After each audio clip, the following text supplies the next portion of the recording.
Hello, and welcome to the weekend episode of Views of an Outsider. Inspiration, education, and meditation.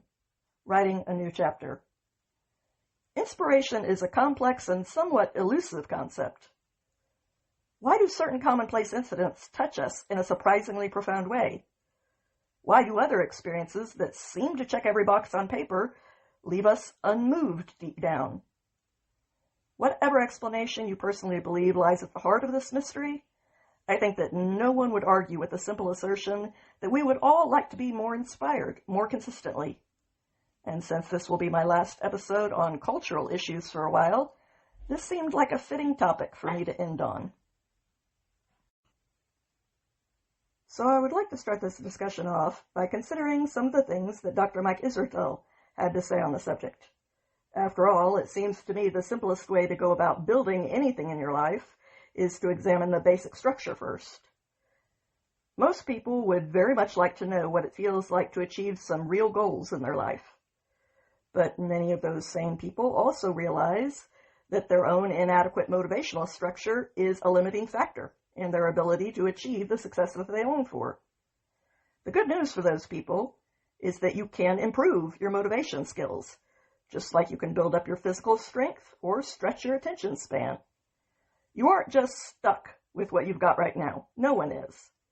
So anytime you want to develop a virtue that is not presently in your arsenal, you don't have to settle by telling yourself, that's just the way I am.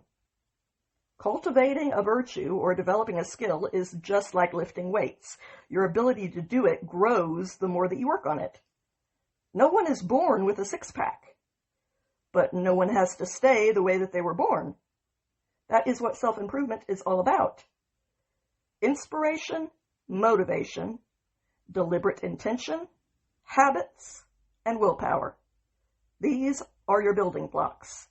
But it is important to know how to stack them in the right order and how each one is designed to be used if you want a solid structure in the end, one that you can reliably use to reach your aspirations. A lot of the advice that we hear, a lot of the cliches that capture our attention make a lot of sense. But the problem is that wisdom is only useful if you know how to apply it in your own life so that you can actually benefit from it. Life has many things in it that are complicated and nuanced. But that undeniable truth is often used to deflect from clear evidence or as an excuse to disengage from the reality that is confronting you. Some issues in life are complicated, but even so, most of them can be simplified. It really is possible to simplify messy things and to distill them down to their core essentials in most cases. Let's look at an example of this. When you get right down to it, when it comes to the various ways that you could be spending your time, everything falls into one of two simple categories. The first category consists of the things that you want to do, and the second category consists of the things that you don't want to do. Of all the things that you could be doing in this moment, each of those options either falls into the category of stuff that you feel like doing or stuff that you don't feel like doing. Simple. Once you actually have clarity, a good way to get something done is to look at the list of stuff that you feel like doing and ask yourself which of those things it would be a good idea for you to actually do. You can find the answer to that question by going through a simple checklist. Ask yourself, do I have anything pressing that I truly need to be doing right now instead of this?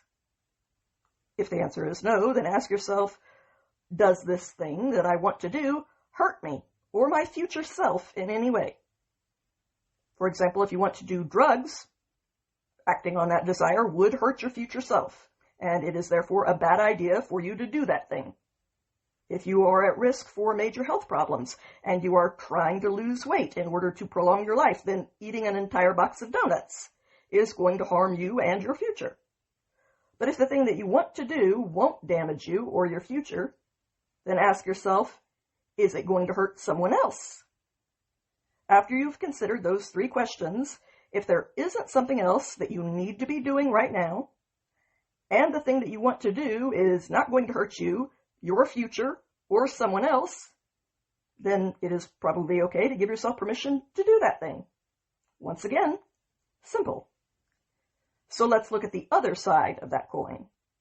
When it comes to the things that you need to do but don't want to do, the real question comes down to, is there a truly compelling reason that I should do this thing because it would improve the future outcomes for the future me? If not, then don't do it. But if doing this thing makes for a slightly better future for yourself, then you might want to consider doing it despite not wanting to in the moment, in order to give yourself the gift of those improved outcomes that you do want to have.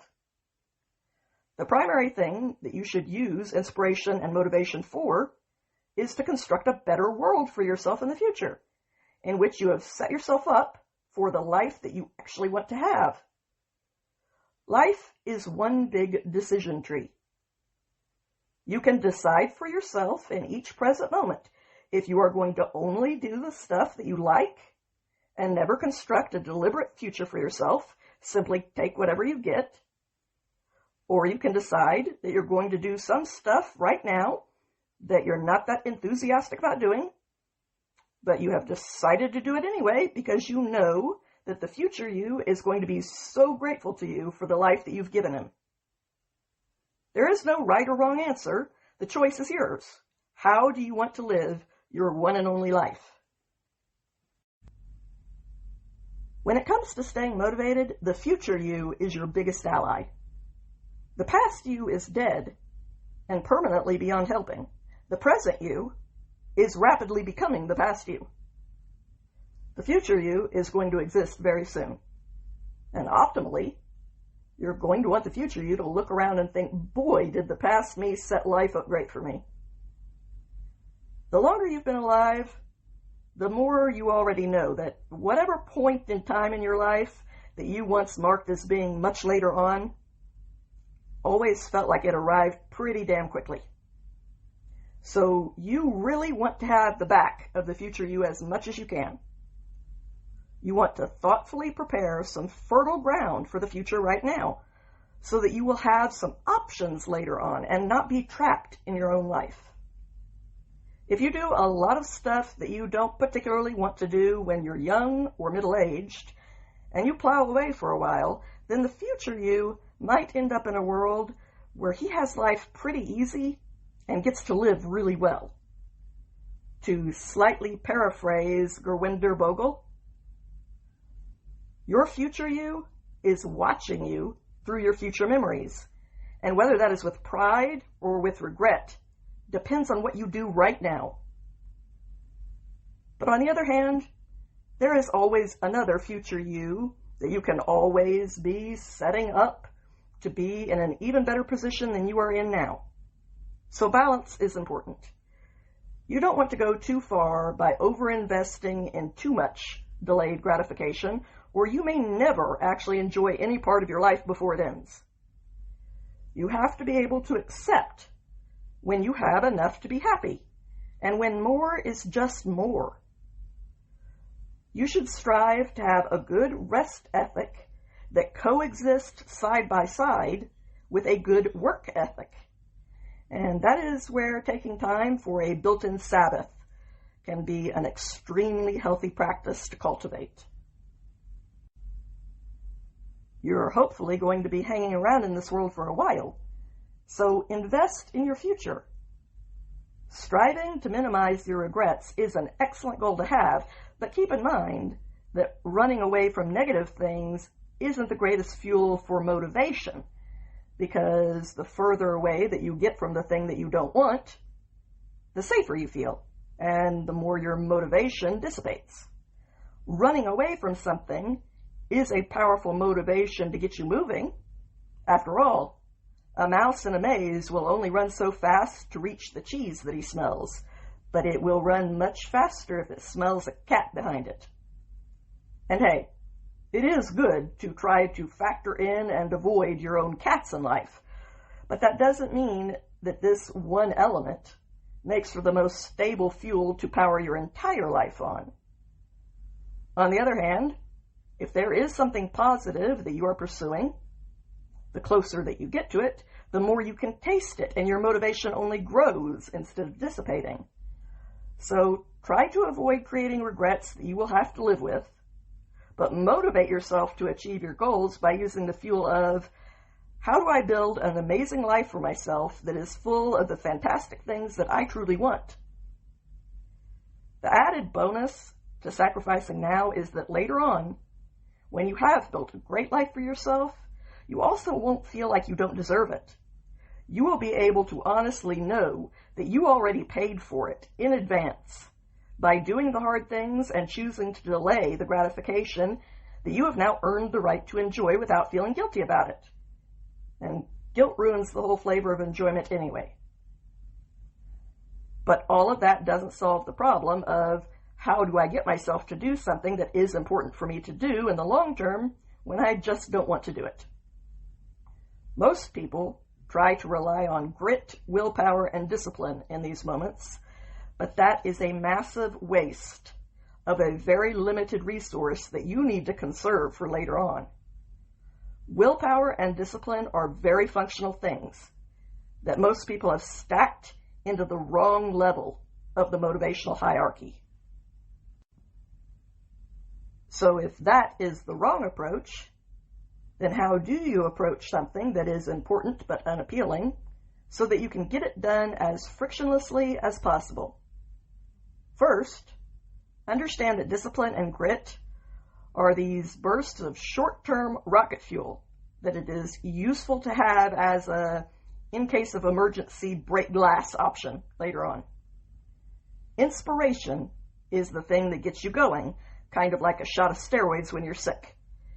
It's the first building block. Inspiration can be based on something positive or something negative, but it is that thing that jolts you into wanting to take action. With inspiration jump-starting you, you can be a little more keen about doing the things that you don't really want to do. And inspiration can take the form of anything. Inspiration can be a desire to make more money, so that you are a bit more of a catch, so that you might attract the attention of the girl that you want to impress. Or it can be getting into shape so that you can keep up with the amazing things that all of your friends are doing together. It can take the form of suddenly having a can-do attitude after watching a bunch of kids in wheelchairs play a basketball game. And after seeing that inspiring sight, you tell yourself, hey, these little guys can't even walk, and they're playing their little hearts out, so I can do this. I'm going to go to the gym and start getting into shape. Inspiration isn't only found in the upward aiming aspirations such as, I want to be that person. It can also be found in noticing an admirable trait in someone who is worse off than you, but who is courageously showing grit by daring to strive for something hard anyway. Inspiration can be found in anything that you really want, or in anything that you really don't want, as long as you can use it to push yourself into starting the process of something that you have reasoned out logically that it would be good for you to do for yourself. Inspiration is an epiphany, that flash of fire. So act on it while you still have sparks flying. And always proactively keep a lookout for anything that can continue to inspire you. For instance, if you are dieting, scroll for beautiful meals that appeal to you, that you could actually make and feel good about. But the reality is that inspiration also tends to manifest unexpectedly. It's a hard thing to create. However, you can cultivate more of it simply by creating ground that is fertile for it. Practice gratitude and keep your eyes open for things that are worth being truly grateful for. Figure out who in your life is incredibly toxic, truly toxic, not the shallow, they have different opinions from my own kind of toxic. And interact with those truly toxic people less often, because truly toxic people are demotivating and de-inspiring. On the flip side, if there are other people that you feel inspired to do your best when you're around them, try to spend more time with those people. Duplicate this process for social media too. down to the videos in your algorithm. You want that list to be full of things that you see and say, I like the way that makes me feel. Evaluate your content and the platforms that you use. After you use them, ask yourself, did you feel engaged, interested, motivated, energized, inspired, and emotionally regulated? Or did you end up feeling kind of combative? Did you feel dull and withdrawn, like you wanted to avoid your friends and family and sulk in the miserable shadows? Did you feel anxious and agitated by the time that you finished viewing it? It is hard to figure out how to create something as ephemeral as inspiration, but it is easy to identify and remove inspiration killers. So start there. Music can be a great source of inspiration. Doing chores while listening to the soundtrack of an epic film works surprisingly well. Working out to songs that you love and that really get you pumped makes the time fly. Saying yes to trying new and exciting experiences makes the world seem like it's full of possibilities. All of these tricks often make us feel briefly inspired. This means that the good news is that inspiration is kind of cheap. We get that pumped feeling lots of places. But the bad news is that it usually fades in a matter of minutes. That is why you need to use inspiration in the way that it is most useful.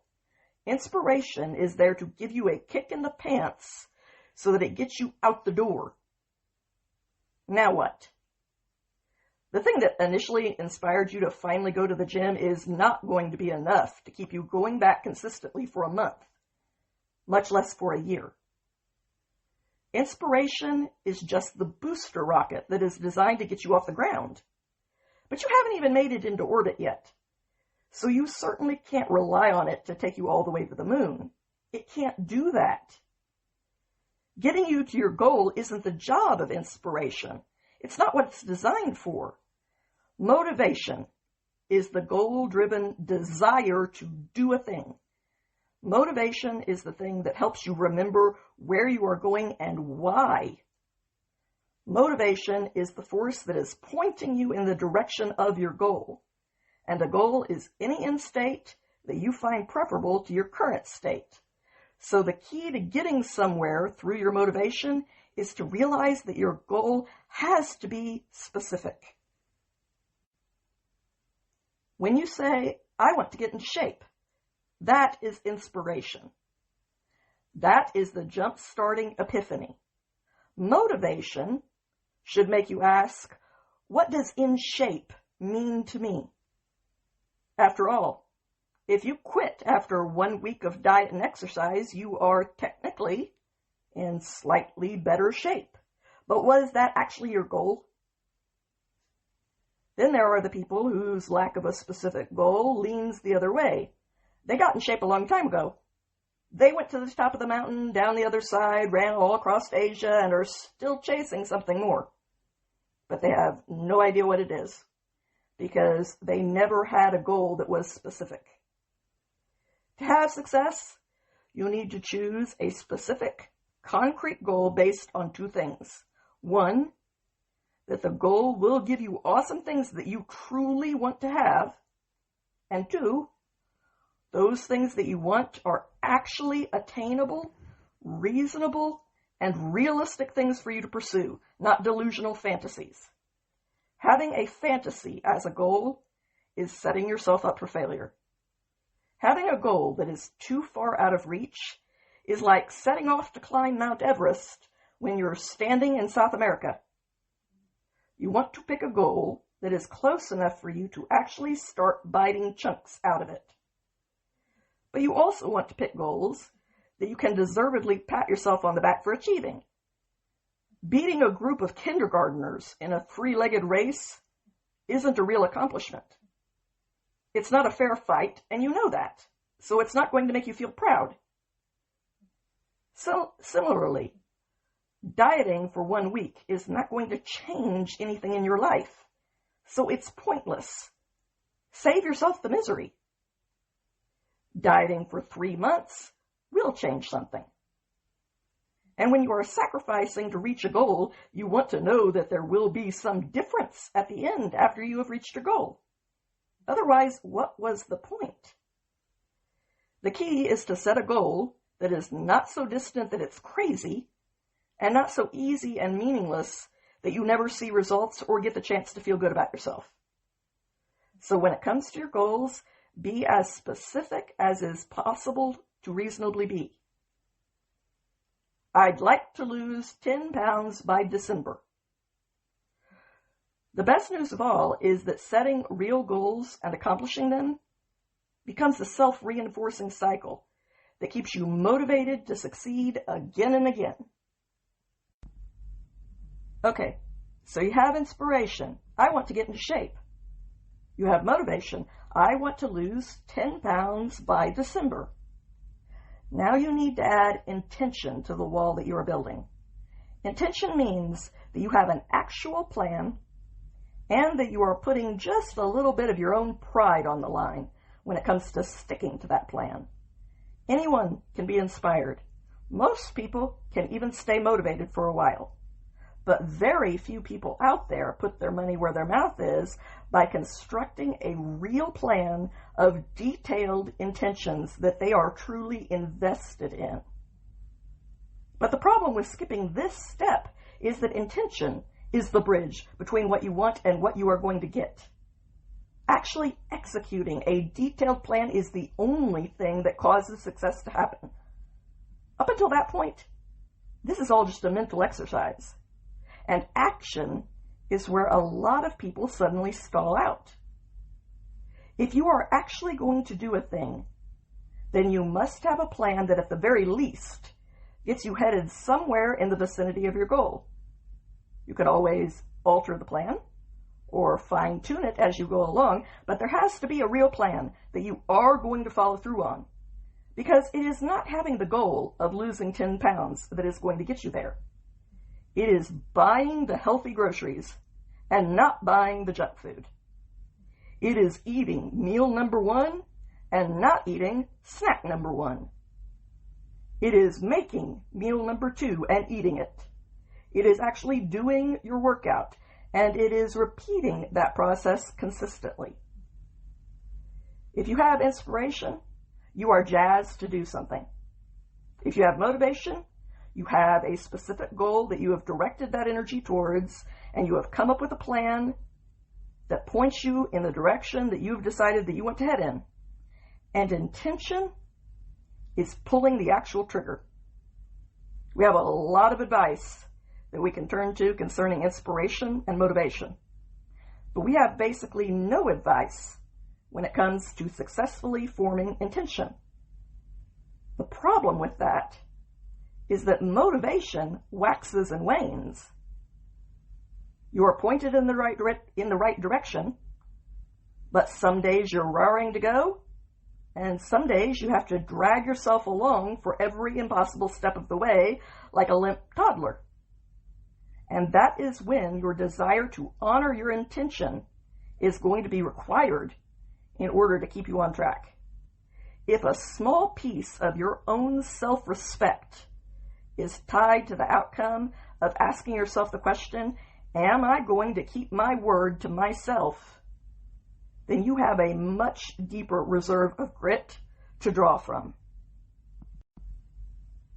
When your intention ends up being depleted before you've reached your goal, then that is when you use the emergency battery of pure willpower. In those moments, willpower is the drill sergeant that will tell you that it doesn't matter how you feel, bite the bullet and do what you need to do. The simple reality is that you aren't always going to feel motivated every day. The idea that it even can be otherwise is a pure illusion.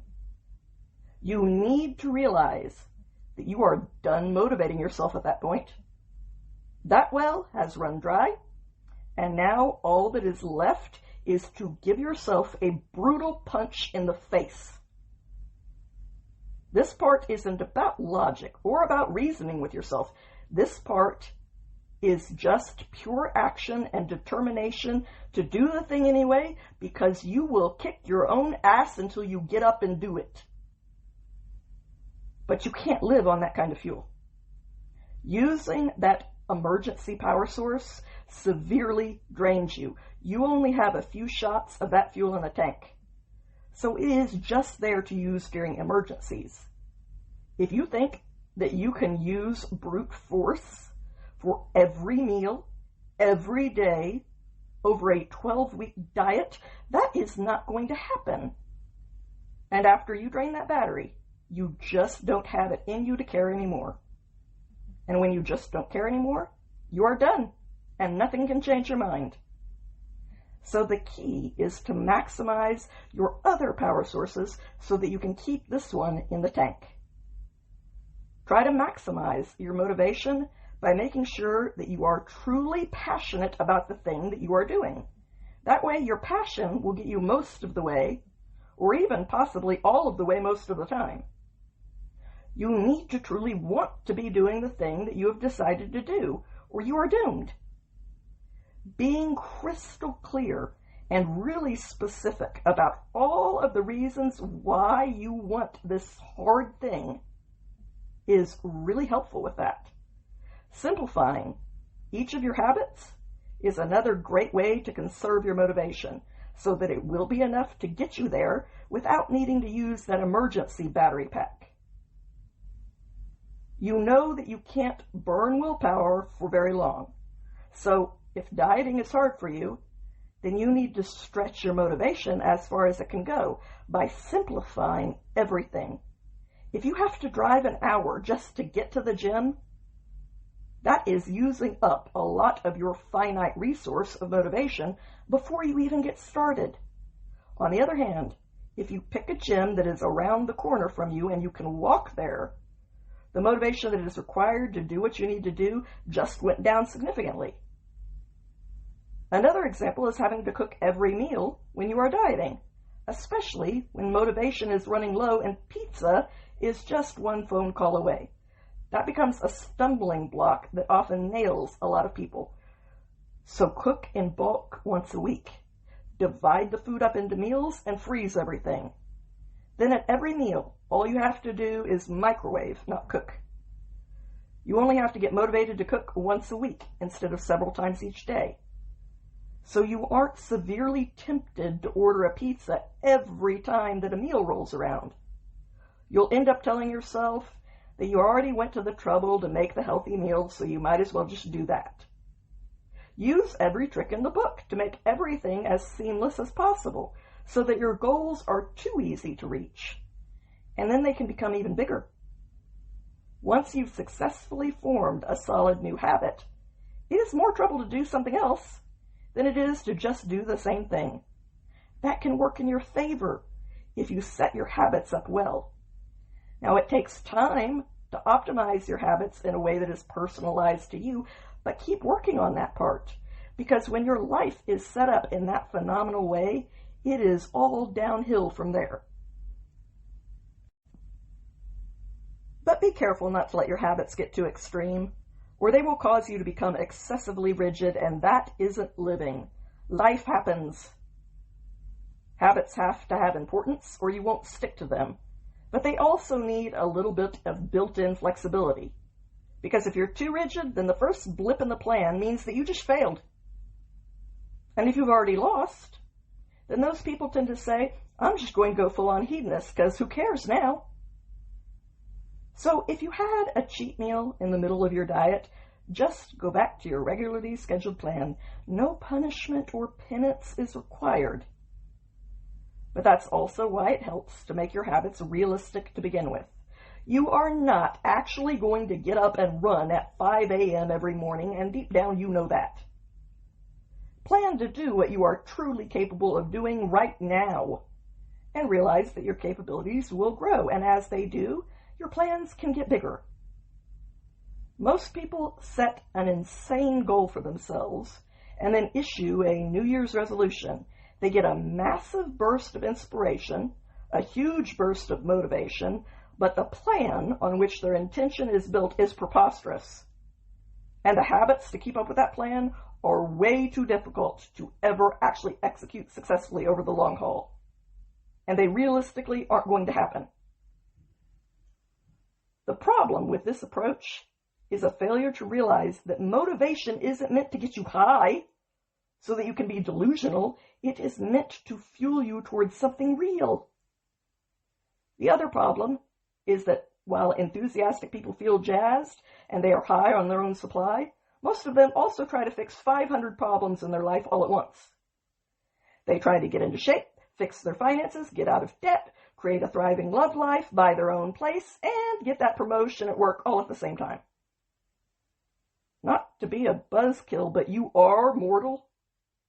And you can't just smear the formula for success all over your entire life like Vaseline and expect to sprout a new one that way. People who have a pattern of not trying very hard in their life are especially prone to these unhinged bursts of ambition. But if they actually want to get somewhere real and see real changes, then they have to start where they are at. We all do. Start with one or two things that aren't that difficult to do all the way through to the end. Create simple goals and simple habits. For instance, start off by saying, I am going to go to the gym every weekday. Not at a certain time. Not even to do a specific intense workout. Not even to stay for a set length of time. But I am going to go every day, and I am going to do something while I'm there. That is a great start. One that a new beginner who is just starting to turn their life around can actually stick to. Their capacity will grow with their success, so set yourself up for success, not for failure. You also have to decide which areas in your life you are willing to let slip in order to get this goal under your belt. Everything in life requires a trade-off. To realistically accept that going in is to set yourself up for success. If you are pursuing your career goals hard right now, then your dating life is probably going to take a hit right now. But it's not forever. It's only until you reach the reasonable, short-term goal that you have set. Then you figure out what comes next and what is the new priority at that point. You get to the top of the hill in each area, and then you coast from there. The final tip that Dr. Mike Israetel gave was to give yourself a why that resonates with you. That way you can hold this card in your back pocket as a final insurance policy. When you first get inspired and that why is blazing before your eyes in vivid technicolor, write it down. Because sadly, you aren't always going to feel like that. But the odds are you are going to need to remember in your own words what this felt like at some future low point when you need a shot in the arm to keep you going. So know that right now and plan for it. So now that we've looked at how inspiration works, let's look at the amazing things that you can actually do with it. Mackenzie Price is the co-founder of Alpha School, and this is an amazing place where the entire education system has been successfully reimagined. Most people think that school is like eating healthy food. It's good for you, so you just have to go through it and choke it down in order to do what needs to be done. But Mackenzie believes that every kid should truly love going to school, and her students actually do. Education was originally a system built on private tutoring, and this system produced some truly impressive results. Socrates tutored Plato, who in turn tutored Aristotle, who turned around and tutored Alexander the Great, who conquered the known world at the age of 22.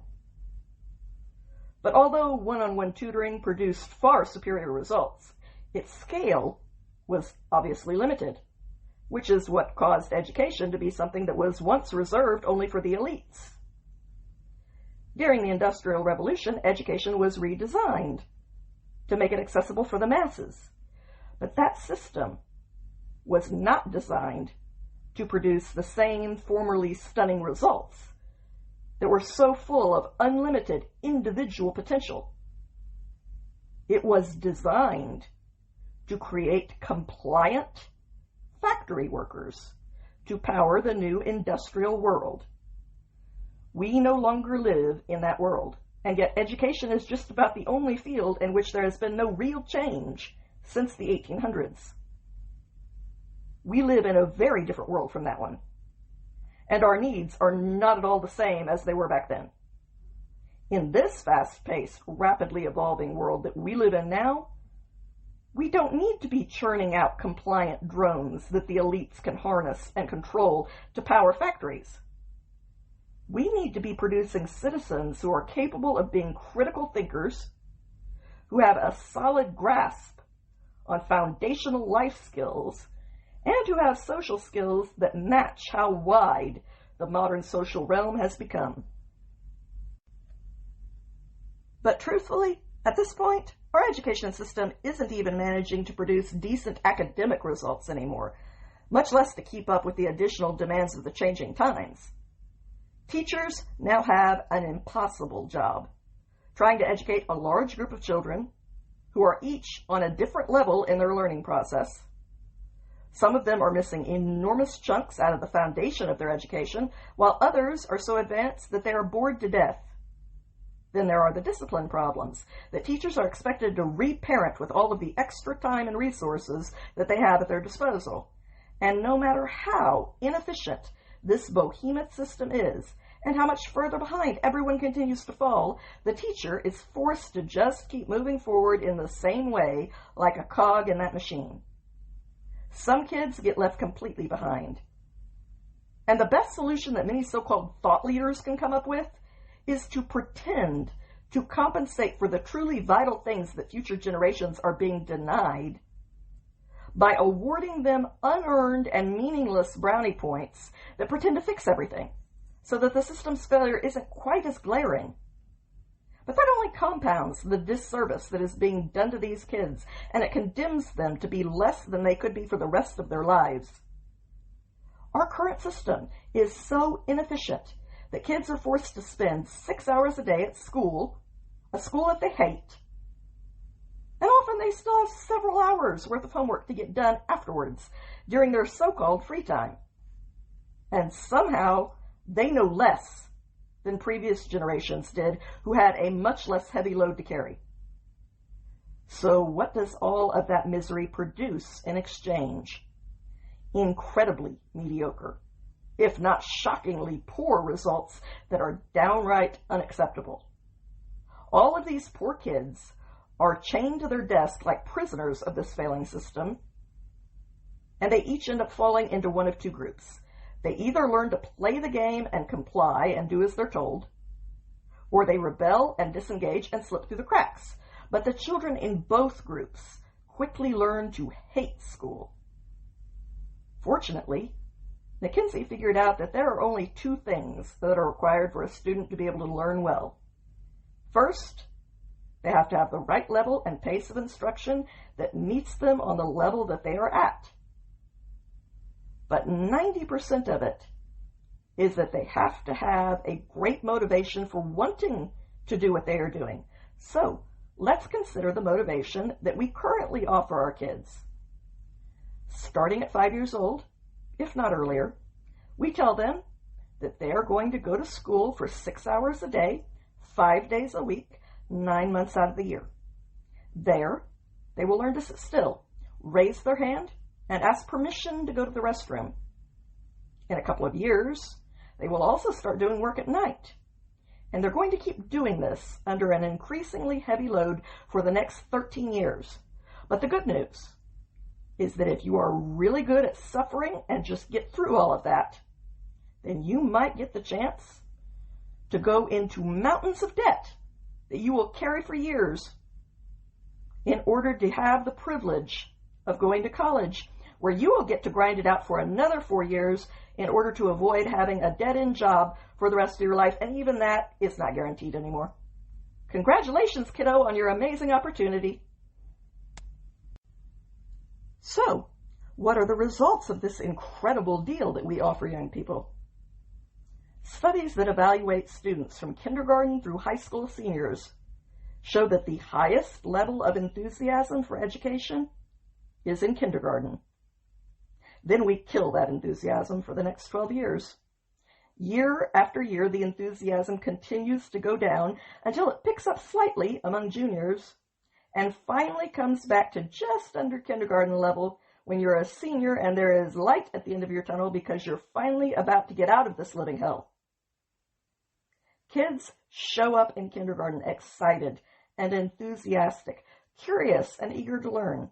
They are little sponges ready to soak it all up, and we successfully kill all of that within 1 or 2 years, so thoroughly that it doesn't revive until their first chance for parole.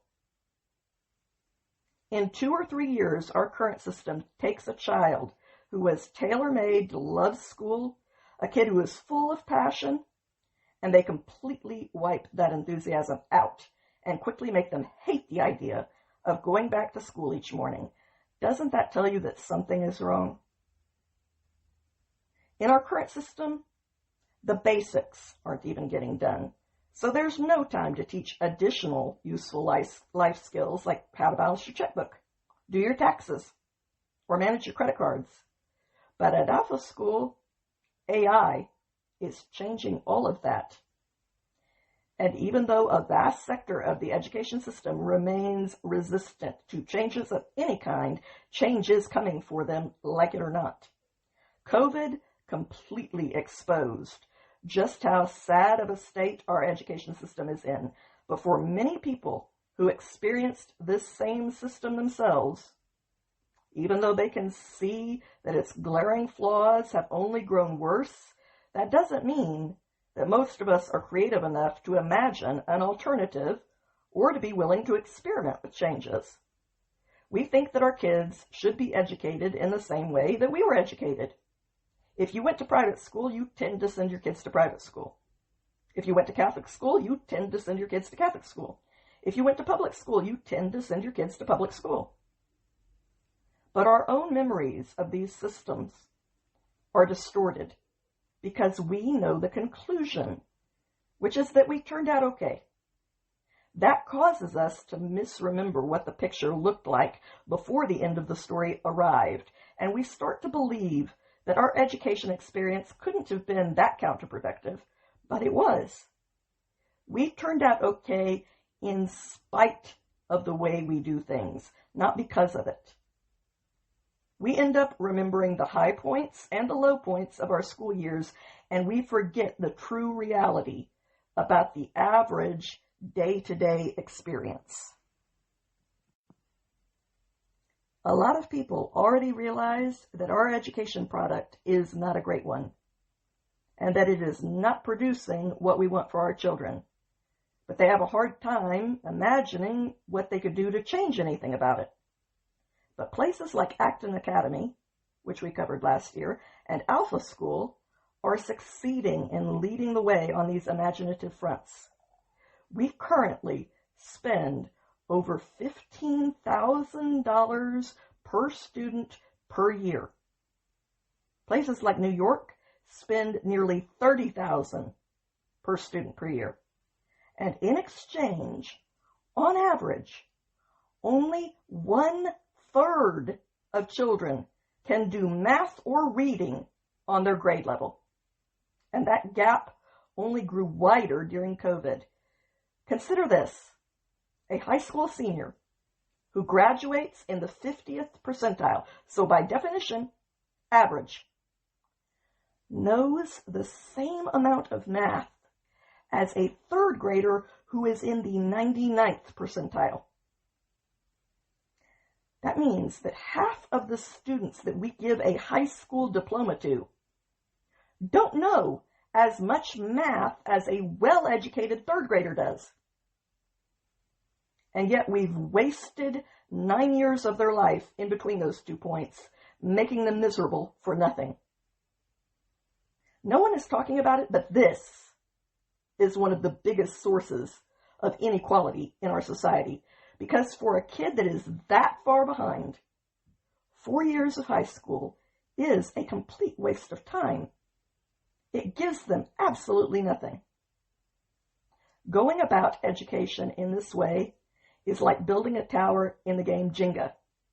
There are blocks missing from the foundation, and the more blocks you try to stack on top of that rickety foundation, the more shaky the entire thing gets until it crumbles. These missing pieces, where kids do not fully understand foundational concepts very well, is what causes a lot of kids to fall right off of the math cliff later on. This happened to me. These kids understand addition, subtraction, multiplication, and division. But without realizing it, they are missing subtle concepts here and there. And then, when they get to algebra, geometry, trigonometry, and other advanced math classes, they quickly become completely lost. And they never find their way back to a path where they can continue learning. It works the same way across every subject. The problem exacerbates year after year, and each new teacher continues to inherit kids who are further and further behind, all of whom are missing different chunks of the building blocks that they need to have in order to stand any chance of succeeding in their new courses. These kids are missing knowledge from 1 year before, from 2 years before, and from 3 years before, and yet the teacher is blindly supposed to take that kid and get them through an even more advanced curriculum, and then duplicate that for all 30 kids in each class, all at the same time, who are each missing different foundational concepts. It can't be done.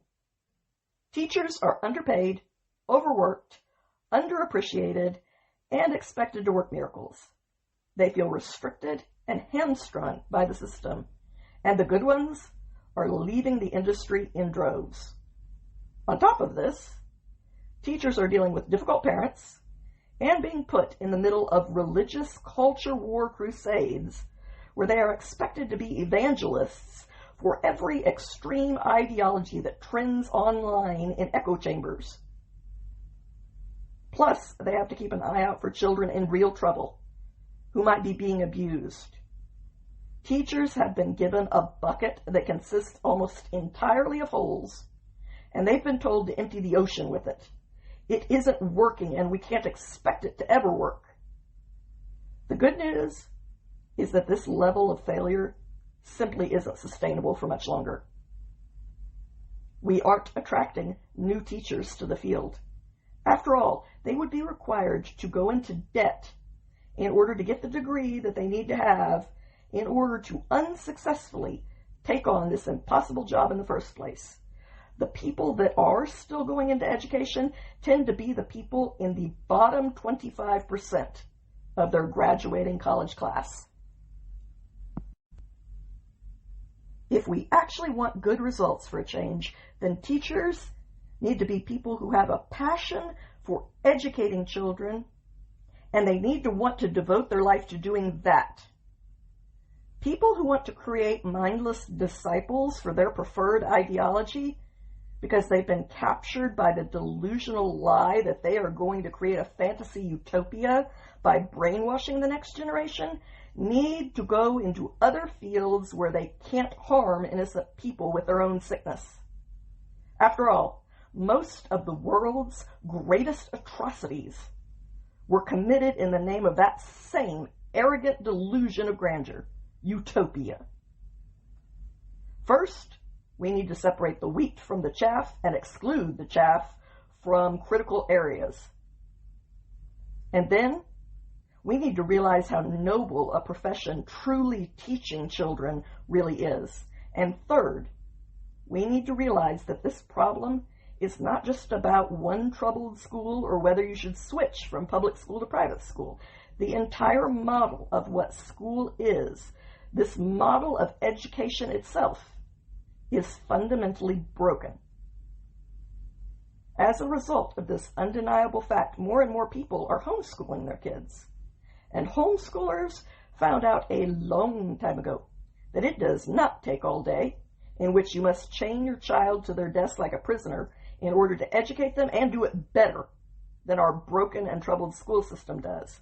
For years, Ivy League schools have published studies that prove that kids can learn exponentially faster, 2 times, 5 times, even 10 times faster when they are in a one-on-one learning environment that allows them to master the material.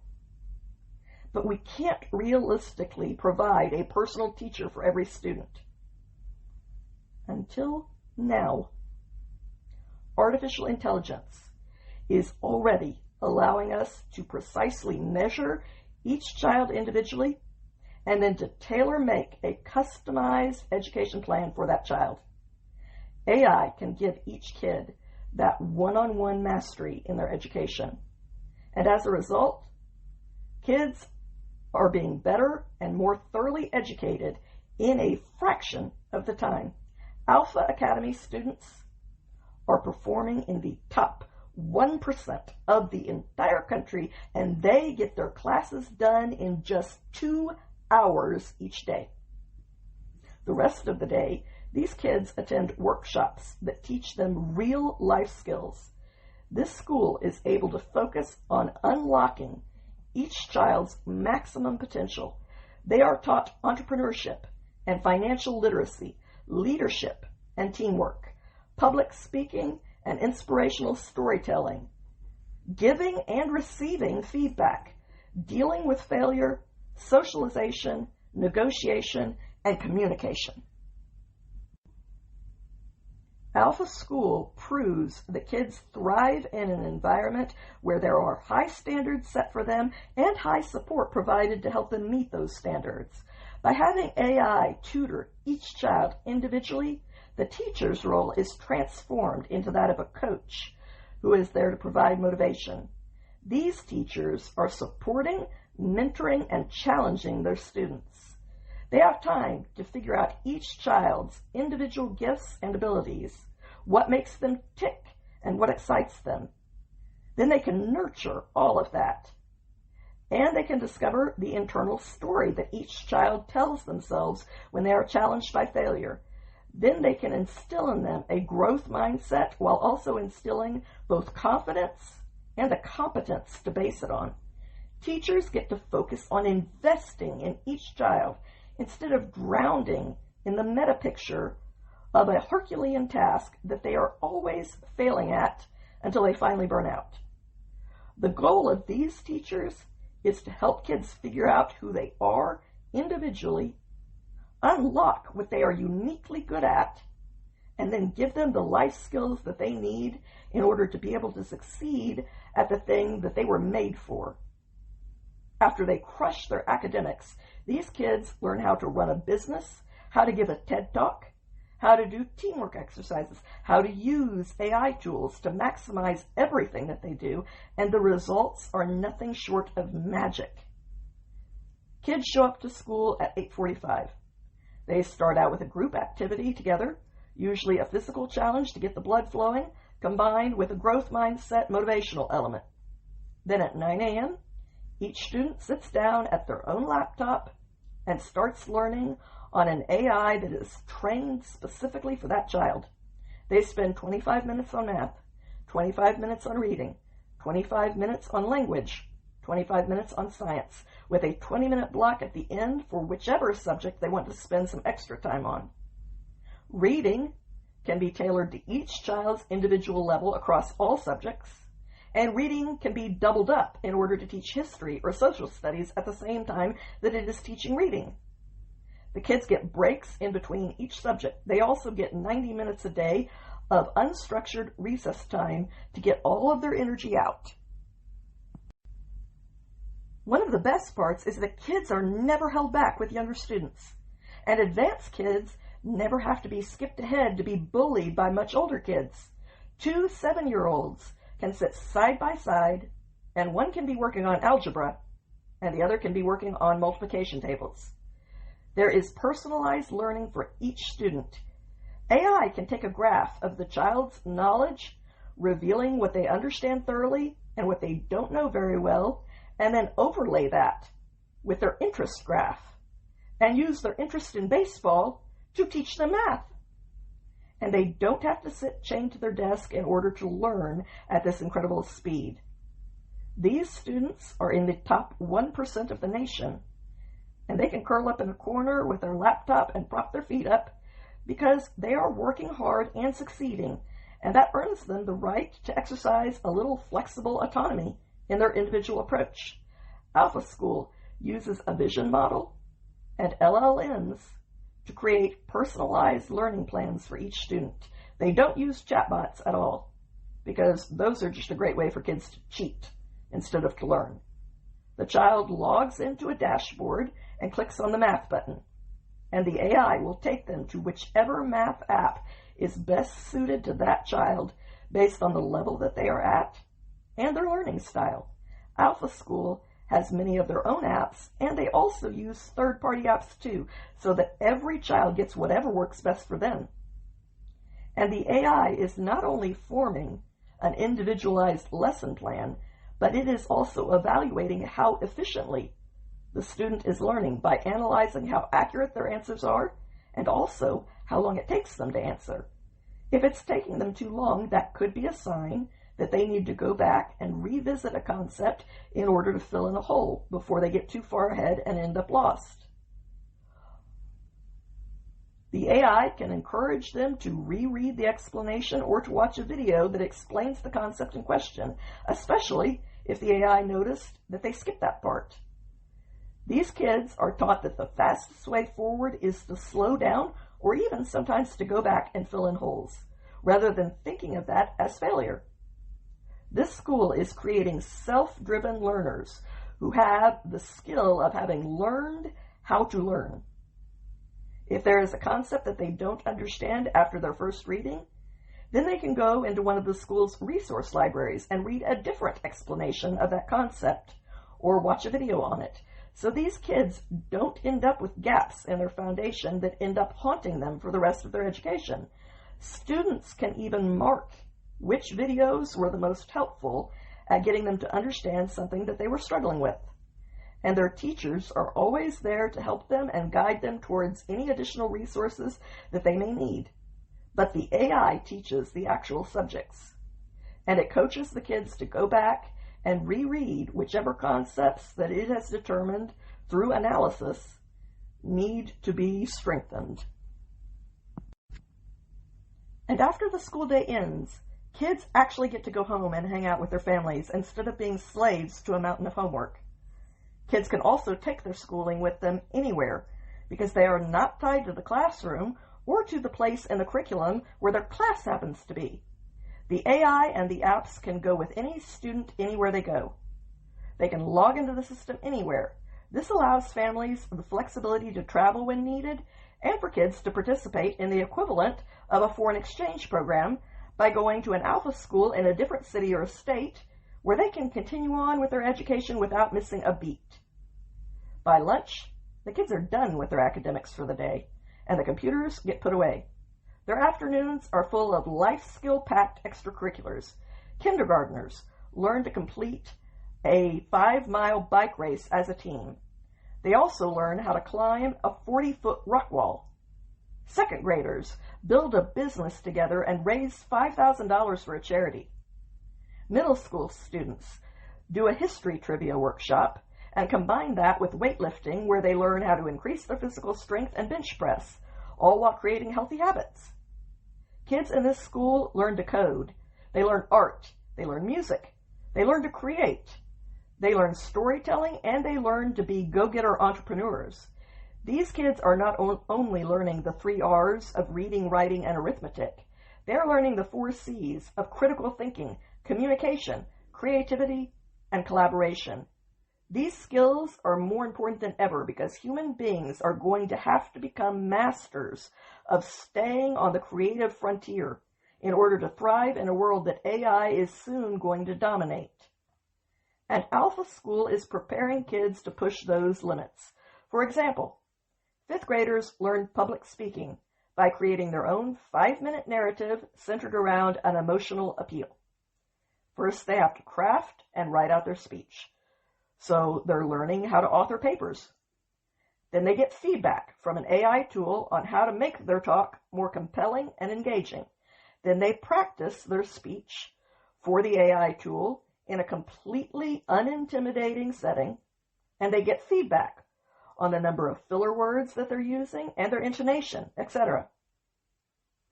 Then, with their speech and their strategy maximized, they take the next step and actually give their speech to a room full of cats at the Humane Society. And their parents usually get bombarded with requests to adopt a cat. But that aside, it's a great first step for a self-conscious kid who is intimidated by the idea of giving a speech. Then they go to an assisted living facility, and they give their speech to some encouraging senior citizens. And there, they also learn to redirect the discussion and stay on topic, because they often get interrupted with questions, and other people start telling their own stories.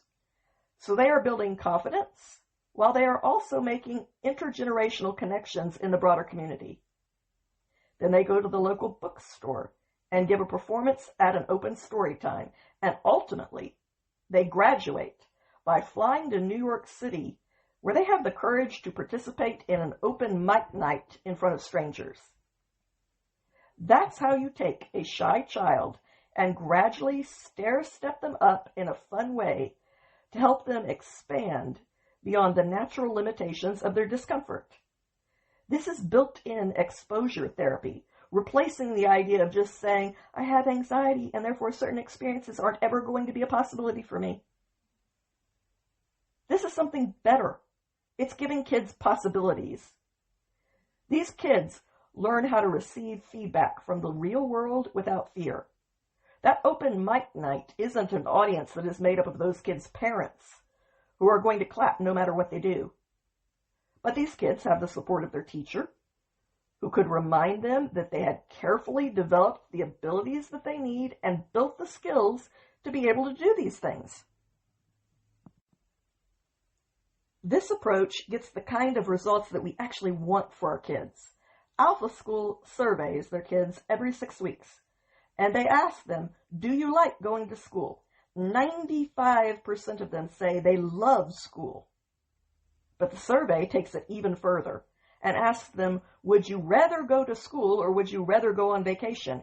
And about 60% of their students say that they would rather go to school than go on vacation because school is that engaging for them and they are that fueled by it. In fact, this spring, Alpha School's high school students came to them and asked to be allowed to keep the school open through the summer break because they wanted to be able to continue working on their projects together. So the campus was kept open, with teachers rotating their vacations so that kids could show up with their friends and continue to do their thing, working on their amazing projects together. That's what a truly successful school should look like.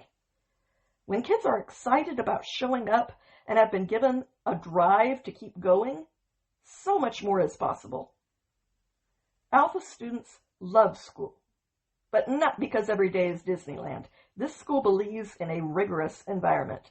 They provide their kids with a challenging experience and the opportunity to fail. They teach them that failure is fuel because you learn so many useful things when you fail. After all, succeed or fail, the worst option is being afraid to even try. These kids are encouraged to try something hard, fail, then sit down with a teacher to figure out what went wrong and how to change it so that they can ultimately succeed. Thomas Edison failed again and again before he succeeded in making the light bulb. When asked about his failure, he famously said, I have not failed. I've just found 10,000 ways that won't work. What others often see as failure is actually a process of elimination, where each unsuccessful attempt provides you with the valuable information that you need to get one step closer to successfully achieving your impressive goal. These kids are learning to see the world that way. Thomas Edison's genius way.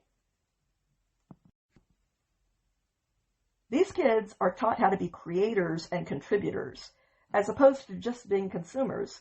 If they like to play video games, then they learn how to code a video game. Instead of just watching TikTok, they learn how to develop an audience on TikTok and deliver a positive message to the world that can inspire their audience. For example, one freshman student was asked by her teacher what she was interested in, and like many 14-year-olds, she didn't really know. Finally, she was honest enough to admit that she spent most of her time scrolling TikTok and thinking about boys. 2 years later, that student has created a safe teen dating advice chatbot where teenagers can go to get clear, vetted advice. She has built an audience for this product, and she is changing the way that teens are dating by doing research studies with professors at Stanford and the University of Texas on how to improve her product in order to make it the best that it possibly can be. She is also working with therapists to make sure that she is providing solid, healthy advice and good habits for young people to follow. As impressive as all of this is there any hard evidence that this approach produces better outcomes? Alpha School is a big fan of data and of transparency. They use standardized testing, which is how they prove that their kids are all excelling and that they are learning twice as fast while charting in the top 1% of the entire country.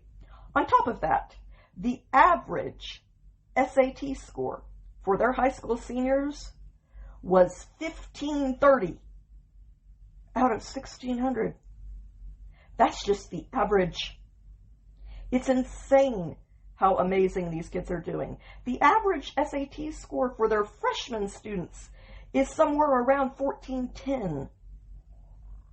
This is real data, not just a report card where you can get an A based off of a teacher curving a test. Alpha School also actually does something with their data.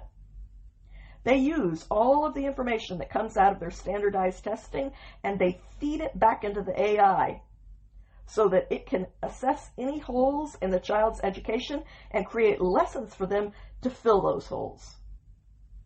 What about the life skills side of the school? How do you measure a life skill? How do you measure a child's grit, the ability to stick to something even when it's hard? How do you teach something like the ability to keep showing up day after day in order to learn something worthwhile? At Alpha School, they don't just hand kids the book Grit and have them write a book report on it. Their 3rd and 4th graders participate in a special triathlon where they solve a Rubik's Cube, juggle 3 items for 30 seconds, and then run a mile without stopping. Those 8-year-olds start out saying that there is no way that they can run a mile or solve a Rubik's Cube. But this gives their teachers a chance to incorporate a growth mindset that teaches them to say, you can't do this yet. And then they break down strategies for getting there so that the child learns to strategize. If you learn that there is an algorithm to solving a Rubik's Cube, and you practice and practice, pretty soon you can do that. And if you start by juggling scarves, eventually you can juggle balls. And if you incorporate atomic habits and start off by walking a mile, then move to alternating between walking and running a mile, pretty soon you can run a mile. And by the time that these 7 and 8-year-old kids have actually stuck to it long enough to learn to do all of those things, and they participate in the triathlon and finish it, by that point, they have also learned how to show a little grit in pursuit of a goal. And when they surprise themselves by learning that they could actually do something that they thought they couldn't do, it builds a justified confidence in themselves that is based in the reality of having a record of achievements. But what happens to these kids after they graduate and enter the real world? These kids are easily getting into their very first choice of universities.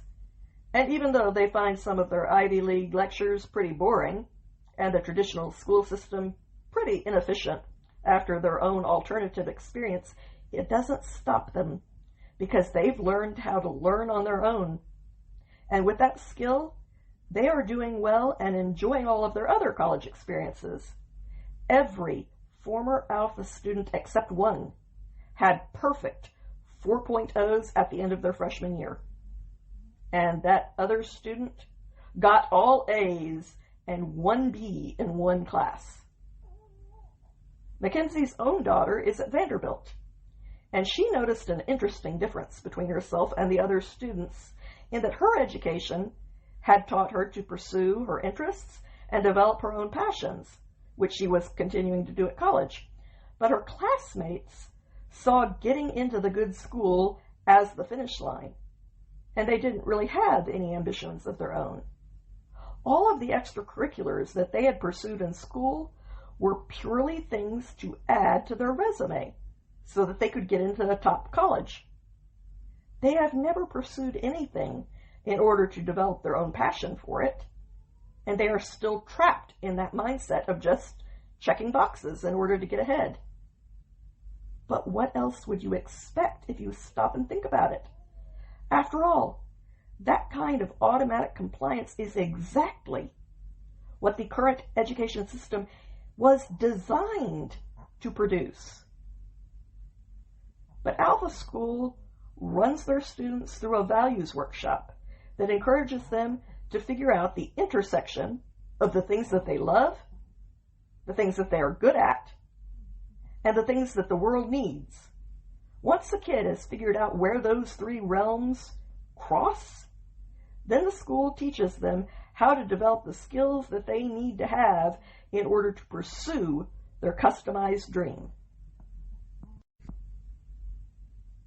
Mackenzie says that if she could wave a magic wand and help parents understand three things, those three things would be: 1, kids should love school, and if your kids don't love school, something needs to change. 2, kids can crush their academics in just a couple of hours a day. And 3, high standards are the key to a happy and healthy kid when you combine that with high support.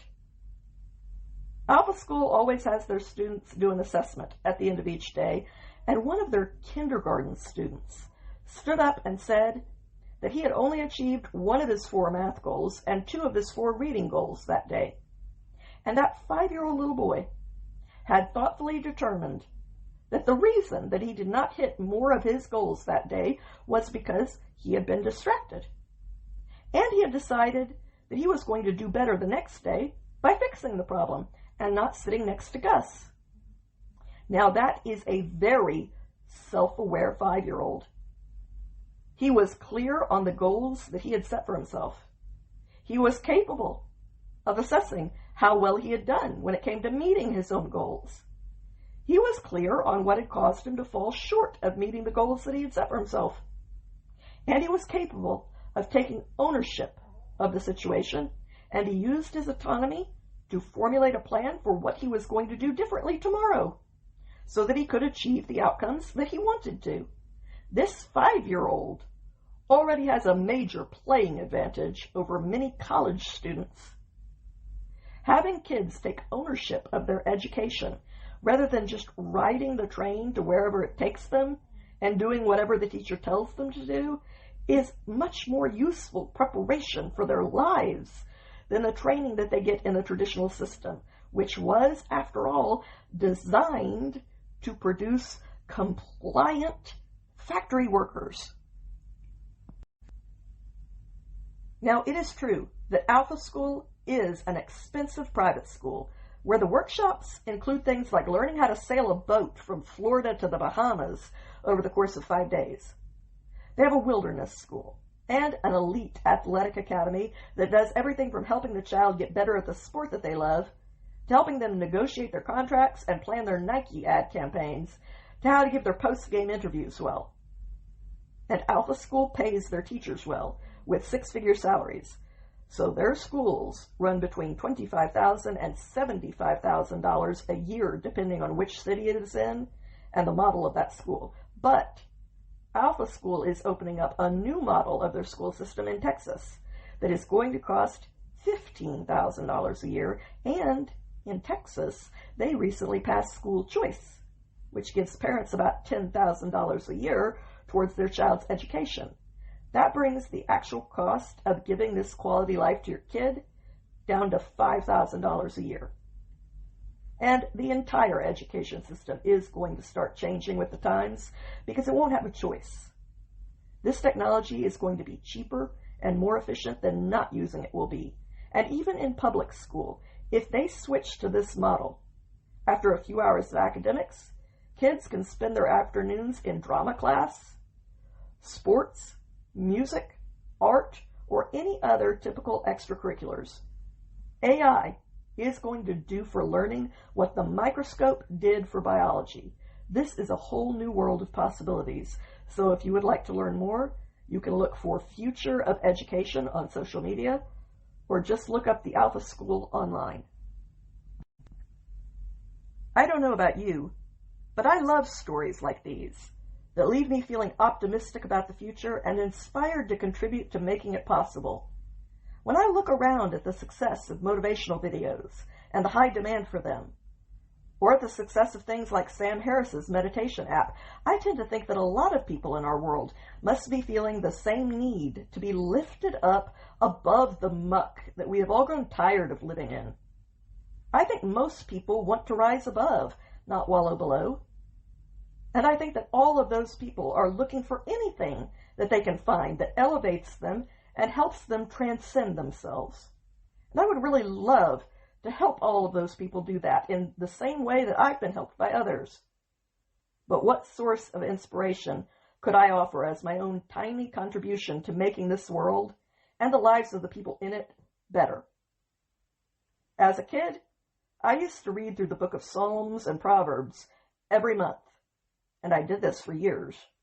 So I know those passages really well, and they have often been a source of comfort and inspiration for me during difficult times. David is one of the most interesting characters in the story of the Bible. He was a shepherd who battled a giant when he was just a boy, and then went on to become a king with the heart of a poet. I am here to tell you that he could trash talk like nobody's business. And the skillful way that he poured out the honest struggles of his heart makes him one of the most relatable writers that you will ever read. And no matter how dark his day may have been, he always managed to transcend and take his readers with him. So for the last few months, I have been crafting my own paraphrase of these timeless sources of inspiration passed down to us from one of the most profound souls in the ancient world. And for a few brief minutes each day for the next year, I'm going to offer my interpretation of these beacons of light and share my own heart with you in the hopes that these words that I have lovingly labored over will be something that maybe you needed to hear in order to face your day in a better place. So I hope that you will be willing to at least check out that project starting Wednesday, October 1st. Thank you for listening to this episode. I really hope that you enjoyed it. If you did, I would ask you to please click that like and follow button and help me make this podcast successful, because clicking those buttons is what makes it successful. And I really hope that you come back again next week.